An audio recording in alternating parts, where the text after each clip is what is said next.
and he was traveling, and he looked over at the guy beside him, and noticed something unusual. He looked and he saw that the guy has wedding band on his index finger. And looked and said, "Sir, don't you realize that you've got that wedding band on the wrong finger?" He said, "Yes, I married the wrong person." About 4 million people each year in America will stand before a preacher or justice of the peace, and they will say, "I do." But not a little time later, over half of them will stand before a judge, and they'll say, "I'm through." In other words, they make lifelong commitments to what they perceive to be the right person, but then something happens, and half of them decides, "Hey, I married the wrong person." How do you know if you're marrying the right person or the wrong person? I'm not for sure, just to be honest. But I'm sure this. If you treat the wrong person like they're the right person, they could well end up being the right person. If you treat the right person like the wrong person, you'll most likely discover that they are the wrong person. You see, it's more important for us to be the right person than it is to marry the right person. The Bible tells us what we must do to be the right kind of person God desires for us to be in the marriage relationship. Now, Peter, in the passage we're going to look at tonight, Peter's going to deal with a problem that came about mainly in the first century. If one partner was a believer and the other partner was not a believer, it would likely produce tension within that marriage relationship. But if a husband become a Christian, more than likely in that first century, the wife also would become a Christian. But the problem was, if the wife became a Christian in the first century and the husband didn't, there were all kinds of problems within that marriage relationship, because in the first century, women had no rights. She was a thing. She was owned by her husband in the same way that he owned cattle or sheep. All he had to do to divorce his wife was to say 3 times in a row, "I divorce you, I divorce you, I divorce you," and it was finalized. Now let's look at 1 Peter tonight, chapter 3. Let's look at the first 7 verses. "Wives, in the same way, be submissive to your husbands, so that if either of them do not believe the word, they may be won over without talk by the behavior of their wives. When they see the purity and reverence of your life, your beauty should not come from outward adornment, such as braided hair and the wearing of gold jewelry and fine clothes.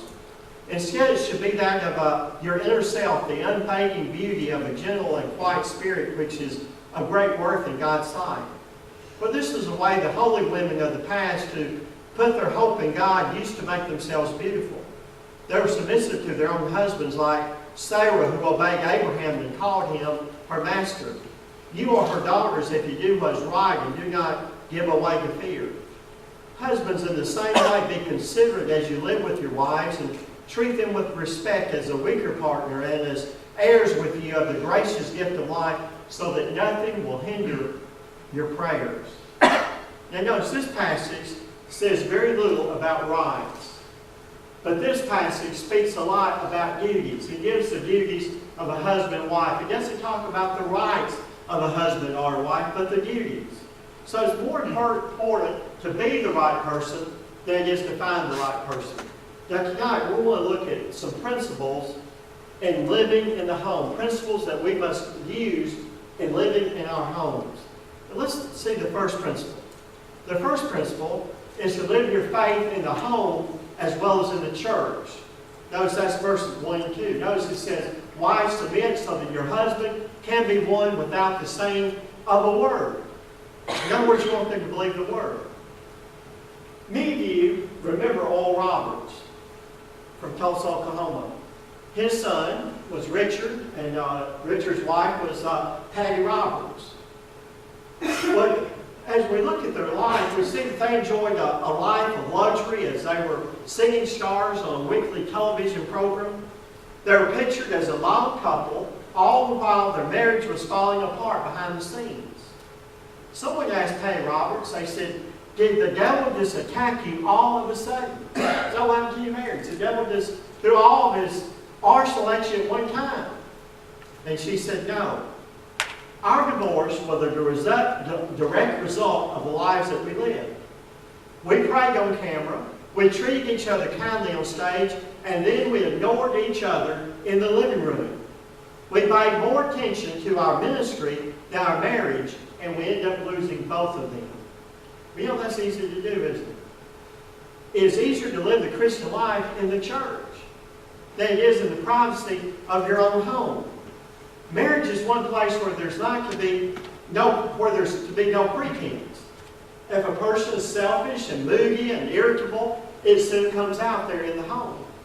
You see, if we're Christians, that comes out also. So your challenge is to live your faith in the home as well as you live your faith within the church. Now, that's especially challenging if someone's partner is not a Christian. It makes it very difficult because most non-Christians are going to ask some questions or to gain some information, and really what they want to know about the Christian life is this: does it work? Does Christianity work? Does it help you in your life? Does it make a difference in how you do things, how you, your attitudes, your actions? And so, they're more likely to be open to your witness because they want to know, does it really work? Does it make a difference in your life? Because if it doesn't make a difference in your life, why does the lost person want it? So they want to know it makes a difference, that Christ makes a difference in our life. And so, Peter's telling us, if a person's mate is not a Christian, live your life so that they can let that person know that it makes a difference in your life. Now, in witnessing to someone in the home, living a good life is not just enough. You see, our lives are to speak louder than our words, but often they do not. You see, we can be good all day long, and a person will not know that Jesus died, was buried, and rose again on the third day. They'll never know that. We can live as consistent life as we possibly can, but sometimes we got to speak out. Because if we don't speak out, they'll never know the facts about Christianity. But if we live a consistent life, it adds to our witness. So many wives have husbands that are lost, and many of them, what they just nag him to death. Well, you ought to go to church. You ought to do this. You ought to have a better attitude. You need to quit doing this. And you know what? That woman has to show her husband that Christ can make a difference, and she needs to trust the Lord to bring him to conviction in time. And you see, it's no easy assignment to live the Christian life in the home. That's the hardest place to live the Christian life, is in the home. G. Campbell Morgan had 5 sons. Every single one of them were preachers. On one occasion, all of them were gathered together, the whole family. And there's a guest that was present, and they asked the question, which one of you 6 are the best preacher? Is your dad or one of the 5 sons the best preacher? Without hesitating, every single one of them pointed to the kitchen, where the mother was, where Miss Morgan was. And they said, she's the best preacher. You don't have to stand behind the pulpit to be a preacher. The best preaching is done outside the pulpit as we live our lives in the home, in the workplace, or at a public event. So tonight, really, truly, all of us are to be preachers. What is preachers? Proclaimers of God's Word. So we're to be preachers. In other words, that's a secret to a good witness, is being consistent and also preaching and proclaiming the difference that Christ has made in our life. But also that's a secret in marriage as well. Now let's look at the second principle, verses 3, 4, and 5. And we read those. We won't go back and reread them. But the second principle in having a Christian marriage is to major on developing a beautiful character rather than majoring on outward beauty. Matter of fact, young people, what's the first thing they do? Here's a young man, he sees a young lady. What does she say? She's beautiful, I got to get to know her. Don't even think about inner beauty. Based on all the outward appearance. You see, inner beauty should be the primary goal. The outward appearance is and always have been of great interest to most women. That's why Peter gives advice to women. not to give the primary attention to fixing the hair or wearing of jewelry or putting on fine clothes. But he says, give primary attention in your life to developing a quiet, gentle spirit. There was a man that was having financial trouble, and he said to his wife, he said, honey, we've got to cut back on our spending. I've looked in your closet, you've got plenty of clothes. I don't think you need to buy any new clothes for a long period of time, not until we get our finances in order. Well, they both agreed to do that. Well, just in a few days, she comes home and she has on a brand new dress. And he said, honey, I thought we discussed this. We're cutting back on our spending. Why don't you buy this new dress? She said, well, to be honest, the devil made me do it. He said, well, why didn't you say, get behind me, Satan? He said, well, Satan did get behind me. He said, that dress looks good from the back as well. Y'all heard that, I know. I'm terrible with jokes tonight. Women want to look good. And folks, can we be honest? We want you to look good. But that should not be our first concern in life. We all know people who have beautiful hair, or women who have beautiful hair, and beautiful eyes, and beautiful lips, and beautiful hands, and beautiful clothes, but they have an ugly spirit. They're just hateful. Now, I'm not suggesting tonight that a woman should neglect their appearance. You may not look like a beauty queen, but a woman doesn't have to look like a tramp either as well. But Peter here is speaking about inner beauty. You see, a woman cannot nag and complain and find fault and be a good mate. Grumbling is always the death of love. It wrecks the home. And most marriages are wrecked by slow leaks rather than a blowout. Now, we live in a cold world where people are more courteous many times to strangers than they are to their mate. There was a man that was seated on a crowded bus when a lady boarded the bus, and she looked everywhere, could not find a seat, so he got up and offered her his seat. Well, she was so surprised that she fainted. Well, when she came to, she looked up at him and said, thank you. Well, he fainted. You see, we need to be kind and gracious to one another, especially in a marriage relationship. Time takes its toll on most things. Iron rust, paint peels, beauty fades. How many times have we seen someone that we haven't seen in years, and we'll walk up and say, you haven't changed a bit over the years?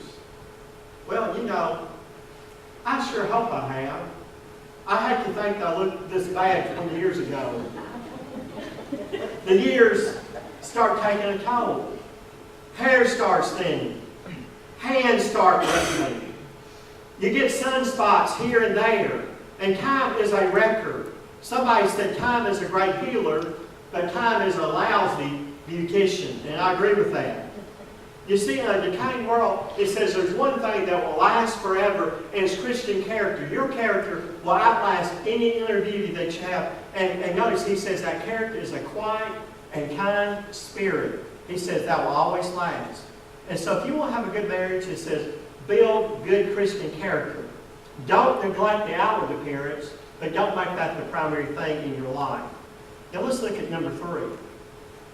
The third principle in building a Christian marriage is to be understanding of your mate. Verse number 7.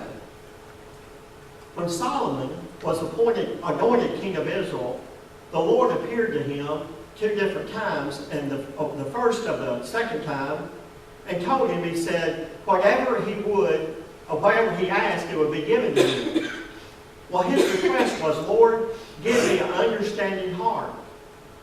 Now, what does that understanding heart mean? It means to listen. Give me the ability to listen. Give me the ability to hear. So Solomon was asking for a listening heart so that he could understand and meet the needs of the people that he would be ruling over. Well, folks, we need that in marriage. The gift to listen. The gift to hear what our partner's saying so that we can meet their needs. You see, sometimes we don't understand how different men and women are. Not just physically, but emotionally. Men are moved by what they see. Women are moved by what they hear. Men need to be needed. Women need to be cherished. And every time I say men need to be needed, I'm reminded of this lady in seminary. I can't remember her name, but she was single. And she said, well, every guy I go out with, it soon dumps me. I said, well, I tell you why. You don't let that guy feel needed. You change your own oil in your car. She did. She did everything. I said, hey, let the guy do some of that. Ask him to do some of that. She says, well, most guys I meet don't know how to do that, and I'd just rather do it myself. Well, I don't know if she ever got married or not. But men need to be needed. You know, in some homes, there's a lot of operation without cooperation because we don't pay attention to one another. Here's a man that asked his wife to alter his pant leg 1 inch. Well, she fussed and she said, look, with all the things I've got to do, I don't have time to take 1 inch off the end of those pant legs. So he tossed them on the bed and he walked out of the room. Well, later his mother, who lived in the home, feeling sorry for her son, she made alterations herself. She placed him back on the bed. Well, later that evening, when his wife came home from work, she realized that, she said, you know, I was just over this morning. I've got to act right. So she picked up the pants, she cut off 1 inch off the leg. She pressed the leg back across the bed. Well, when the man came home from work, he saw that the pants were still lying on the bed, so he took them to the cleaners and told the lady to cut off 1 inch off of each leg. Now, folks, that's operation without cooperation. Now, it takes both to have a good marriage. It takes operation, but it also takes cooperation. Ladies, ask men to do a chore. Now, can I be honest? When you ask men to do a chore, you know what's going to happen? We may grumble a little bit. We may complain a little bit. But here's the deep fact. We need to be needed. That's just a fact of life. Men want to feel important. They want to feel like they made cooperation. Women are different. A woman will dress and she'll ask the husband, how do I look? Well, really, she's not asking how I look. She wants to hear him say, you're beautiful. That's just a fact of life. Billy Graham said this, if you want your wife to be an angel, don't treat her like the devil. Be understanding of your mate. Number 4. The fourth principle to a Christian marriage is to respect each other's strengths and weaknesses. Notice Peter says husbands should honor and highly value their wife as a weaker vessel. Now, I'm not for sure why Peter speaks of women as being the weaker vessel, because women, on the average, will outlive men 7 years. By 7 years, they'll live 7 years longer than men. But part of being a good mate is to respect and accept one another instead of spending our time trying to change them. You know, so many times, you know, rather than just stand back and say, I'm married to a good man, he's got some faults, women go to try to change him. Men are the same way. Instead of just standing back and saying, hey, I'm married to a good woman, she's not perfect, she's got some faults, we go about trying to change all of them. You know, I was reading, I like to read about presidents' lives, and Jimmy Carter said one of his pet peeves was always being on time. Well, his wife, Rosalind, was always late. He said that was a problem between them until one day he said, I've got to accept her just as she is. So on one occasion, he gave her a card that says, as proof of my love for you, I will never make an unpleasant remark about you being tardy. And you know what she said? That's the nicest gift you ever gave me. You see, if we pull together, we're most likely not to pull apart. One church had a unique way of demonstrating this. When a couple was married there in that church, they would leave the sanctuary, they would go out to the foyer, and there was a big bell up there in the bell tower, there was a rope hanging down, and so the wife, the new wife, was supposed to go and to pull that rope. Well, the only problem was she was not strong enough to pull it. They never found a woman strong enough to pull it. And so her new husband would always have to go over and help her pull that rope. They'd have to pull that rope together to ring the bell. And then the pastor would say his pat line, never forget that as long as you pull together, you can ring the bell. That is so true. When we pull together and cooperate together. Now there's the fifth principle, and we're almost through. Fifth principle for Christian marriage is prayer. Peter assumes God would be part of any Christian marriage and that prayer would be offered up for the family. You see, a strained relationship in the marriage hinders prayer on both ends of the line. Now, the word hinder here means to cut off. It means to cut into. It was a word that was used to stop a marching army. A marching army was coming, and so they would do something to cut that army off. They would put a blockade in the road, or they would burn a bridge, or something like that, to keep the army from moving forward. And it was a roadblock. And so it's Satan's work to throw obstacles in the Christian's way in the same way the enemy would throw obstacles in the way of a marching army. And so Peter's saying when there's strife in the marriage relationship, it's like there's static on the prayer line. It prevents the message from getting through to God. Now, Charlie Shedd has written a lot of books about relationships, and this is what he says. If a couple will go to church together and worship together on a consistent basis, a divorce only occurs 1 out of every 54 couples if they would just go to church together. But then also he says if a couple will spend time praying together, for every 500 couples, there will only be 1 divorce. You see, marriage fail because people fail, and people fail because they try to live without the Lord. A man needs a wife, and a wife needs a husband. But they both need Christ to have the right kind of marriage. Now, Psalm 127, verse 1, and it's not on the screen, but you know it by heart. Except the Lord build a house, they that labor, they labor in vain. You see, when we take Christ into our life, and we welcome Christ into our marriage, we're both going to be better. Our lives is going to be better. Our marriage is going to be better as well when Christ is in the center of that marriage. Now, this is a message that young folks need to hear drastically today. They need to hear it. You need to hear it. I need to hear it. I need to be reminded about what my duties are as a husband. But tonight, these are 5 principles that builds a good Christian marriage. Now, tonight, you who are married, how do you stack up? How do you stack up as we talk about this? You who are single, you know, who knows? God may have somebody waiting for you around the corner. He may not. I don't know that, but He might. But folks, if you be the right person God wants you to be, only then can you be the right married person God would have you to be. Tonight, we need to thank the Lord for our mates. If you're married, you need to thank the Lord for your mate. Now, we're going to stand and we're going to sing a hymn of invitation. Perhaps you have some needs in your marriage or in your life, and you may not want to come down front tonight. You may want to just, right there where you are, just pray. Pray for your mate, pray for your marriage, pray for your home. You may have kids or not married. You may need to just pray for them. Pray for their future mate. Because I believe with all my heart that, when they're little, we need to start praying for that, for who they're going to marry when they grow up in God's sight. And you may have grandchildren. You want them to have a good marriage, so you need to pray for them. So let's as we sing, some of you may want to just kneel and pray where you are. You may want to come down front. But if God is speaking to you in some way, we ask you to come. Let us sing.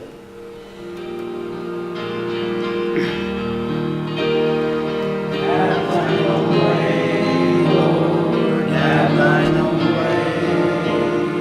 Thou art the potter, I am the clay.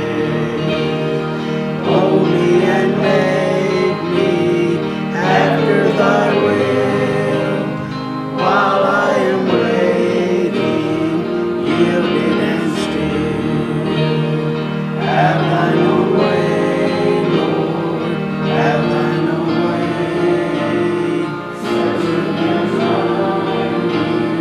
Master today, whiter than snow, Lord, wash me just now, as in thy presence humbly I bow.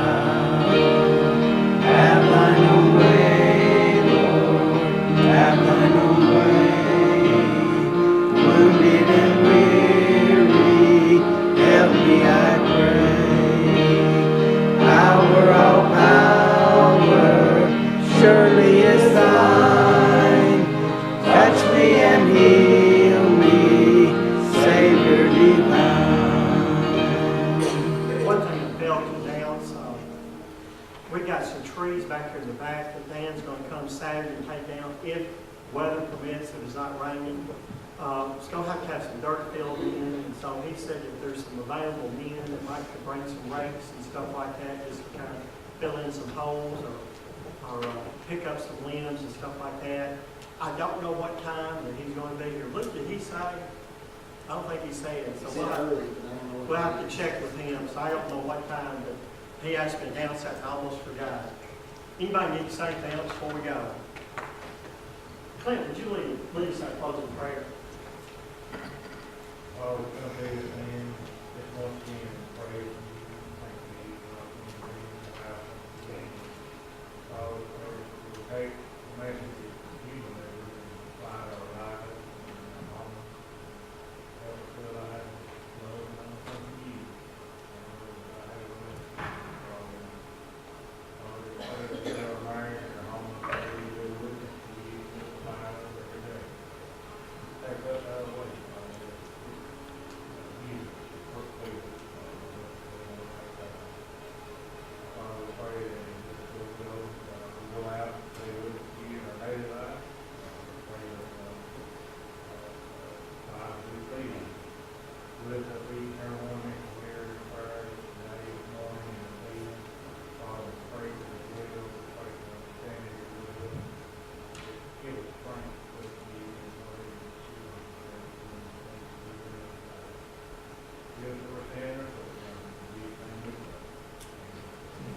For sure.